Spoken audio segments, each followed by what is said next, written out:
पिला माने आज आमे व्याकरण पढ़िबा पूर्वर ब्रह्मनाद करनेवा। सावधान सिद्ध ब्रह्मनाद।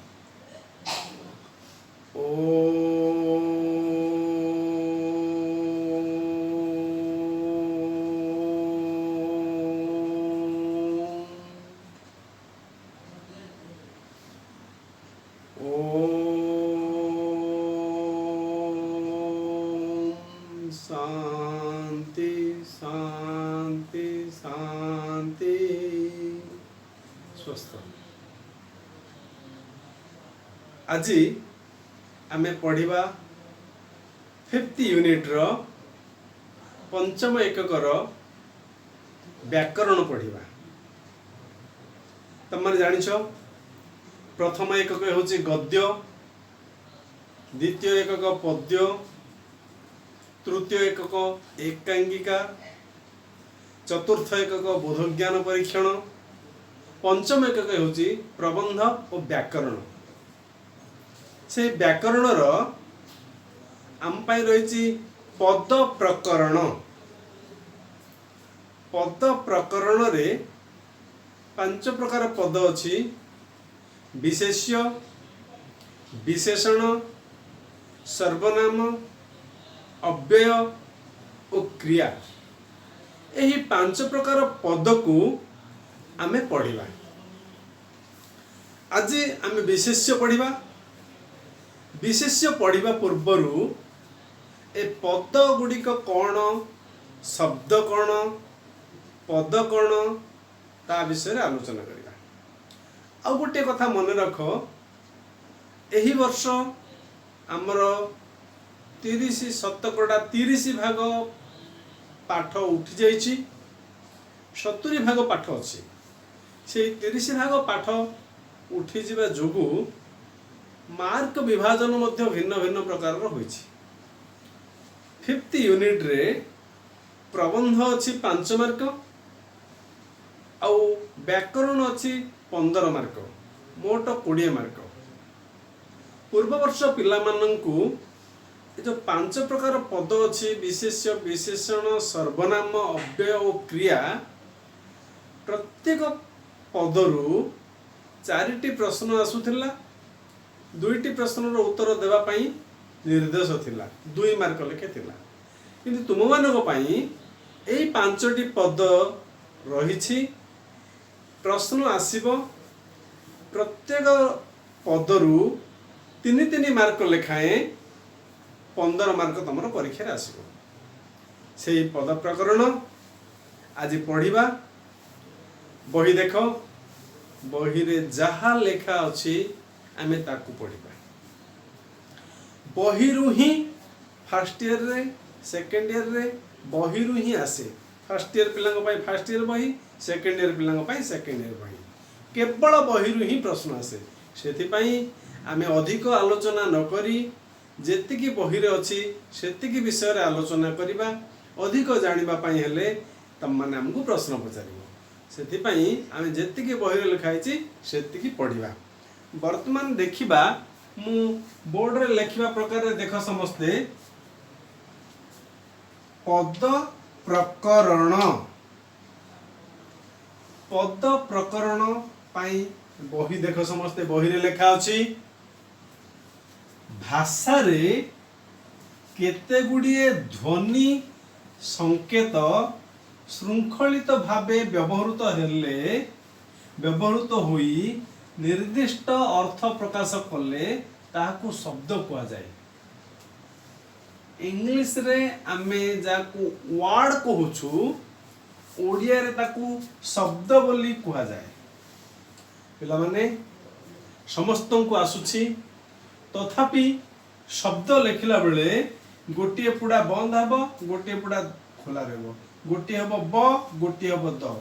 शब्द लेखिला बेले सुंदर भाव लेखिबो। ले कोन हला ना केते गुडी भाषा रे आमे कहिला बेले जो ध्वनि संकेत श्रृंखलित भाव रे व्यवहृत होई निर्दिष्ट अर्थ प्रकाश करुछि ताकू शब्द कुआ जाए। शब्दटी सही शब्द उपयुक्त रूप रे अर्थात विभक्ति युक्त हुई वाक्य रे व्यवहृत हेले ताहाको आमे पद कहू। पद काहाकू कहा जाए ना शब्द उपयुक्त रूप रे ठीक रूप रे विभक्ति युक्त होइथिबो।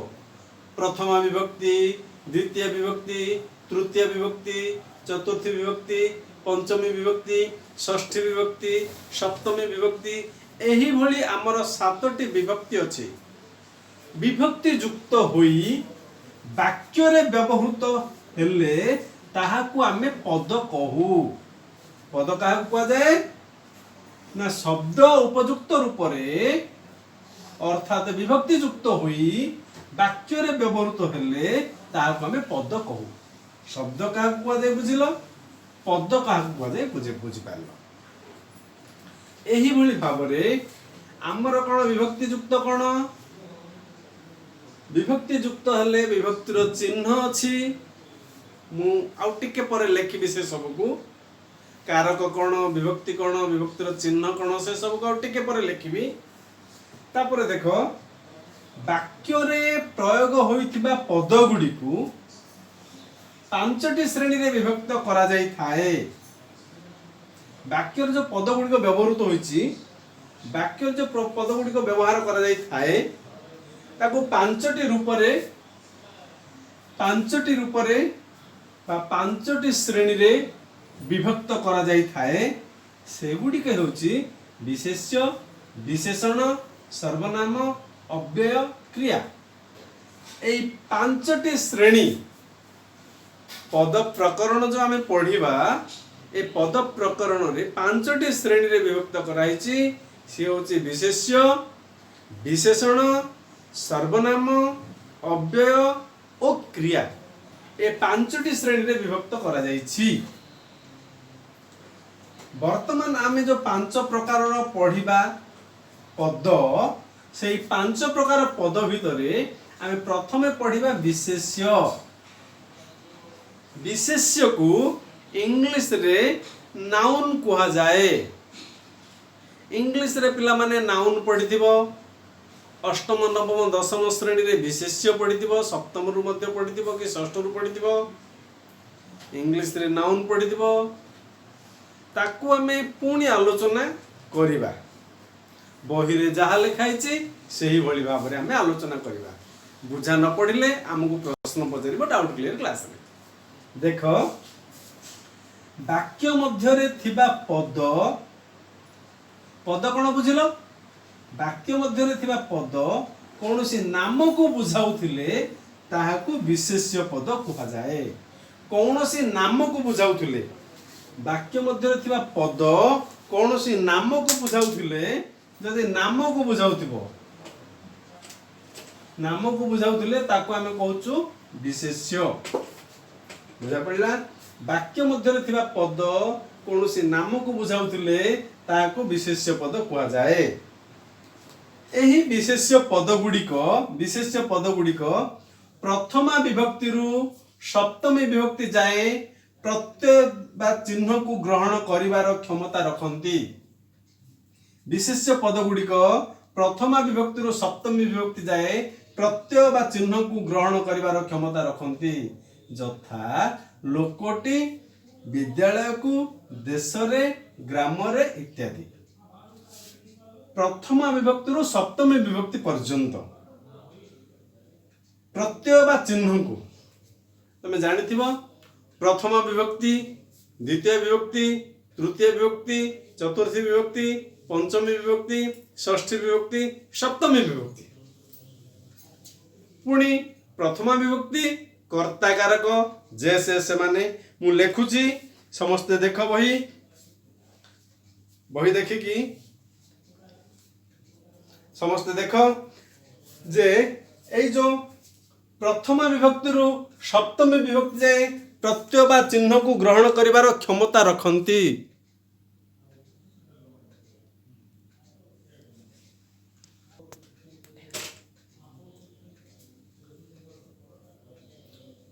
प्रथमा विभक्ति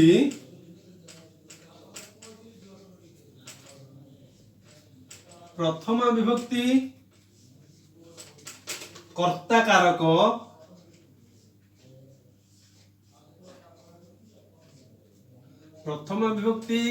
कारक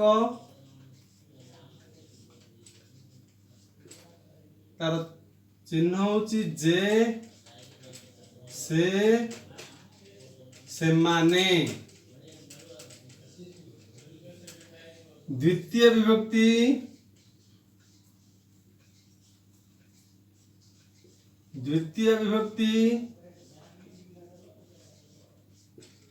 कर्म कारक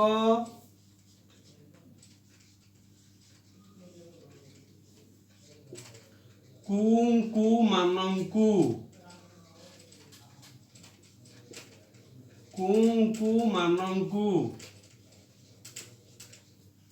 तृतीय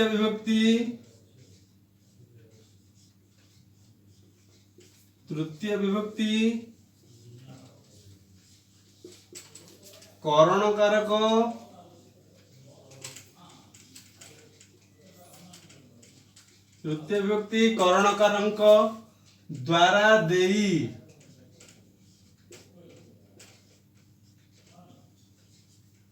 चतुर्थी विभक्ति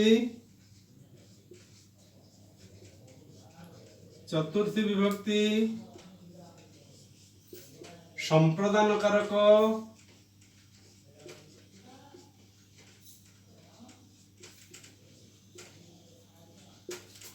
कौन कहीपर कौन चिन्हार पाई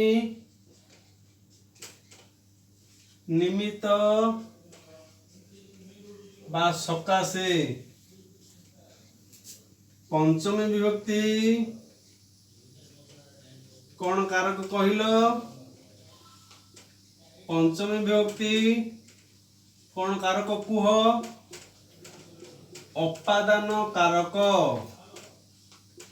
अपादान कारकर चिन्ह कौन किए कहि परिबो रु ठारू मानंक ठारू। तापरे षष्ठी विभक्ति कौन कारक किए कहि परिबो किए कहि परिबो नाही। षष्ठी विभक्ति कारक नाही सी होची संबंध पद तार चिन्ह किए कहि परिबो कुह किए कहि परिबो रंकर मानंकर। सप्तमी विभक्ति कौन कारक कुह सप्तमी विभक्ति किए कहि परिबो अधिकरण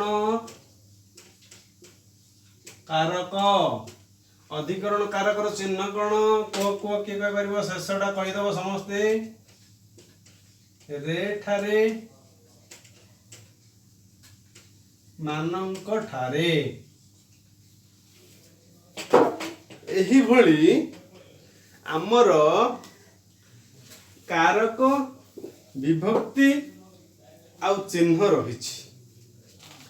आमे पढ़िले जे विशेष्य पद गुड़िक प्रथमा विभक्ति रु सप्तमी विभक्ति जाए प्रत्यय बा चिन्ह को ग्रहण करिवार क्षमता रखंती। प्रत्यय बा चिन्ह ए सब हेउछि प्रत्यय बा चिन्ह। जो माने संस्कृत पढ़िथिबो जो माने ओडिया पढ़ुथिबो जो माने व्याकरण को भल रूपे पढ़िथिबो से माने सब मन रखिथिबो। मन रखिबा पई सुविधा उपाय हेउछि विभक्ति प्रथम द्वितीय तृतीय चतुर्थी पंचमी षष्ठी सप्तमी कारक कर्ता कर्म करण संप्रदान अपादान अधिकरण कर्ता कर्म करण संप्रदान अपादान अधिकरण। षष्ठी विभक्ति संबंध पद एटा कोन जे से माने प्रथम विभक्ति कर्ता कारक कु द्वितीय विभक्ति कु मानंकु तृतीय विभक्ति करण कारक द्वारा देई चतुर्थ विभक्ति संप्रदान कारक पाई निमित्त बा सकाशे पंचम विभक्ति अपादान कारक रु ठारू मानंक ठारू षष्ठी विभक्ति संबंध पद रंकर मानकर सप्तमी विभक्ति अधिकरण कारक रे ठारे मानक ठारे एही भली भाबरे आमे जो गोटिए वाक्य पढ़िले विशेष्य पदर बही देख समस्ते विशेष्य पद गुड़िक प्रथमा विभक्ति रु सप्तमी विभक्ति जाए प्रत्यय बा चिन्ह को ग्रहण करिवार क्षमता रखंती यथा लोकटी टी कहले जे से मानर प्रथमा विभक्ति र प्रत्यय बा चिन्ह रही विद्यालय कु मानक रही पुणी देश रे ग्राम रे ये होची हमर अधिकरण कारक एठी गोटे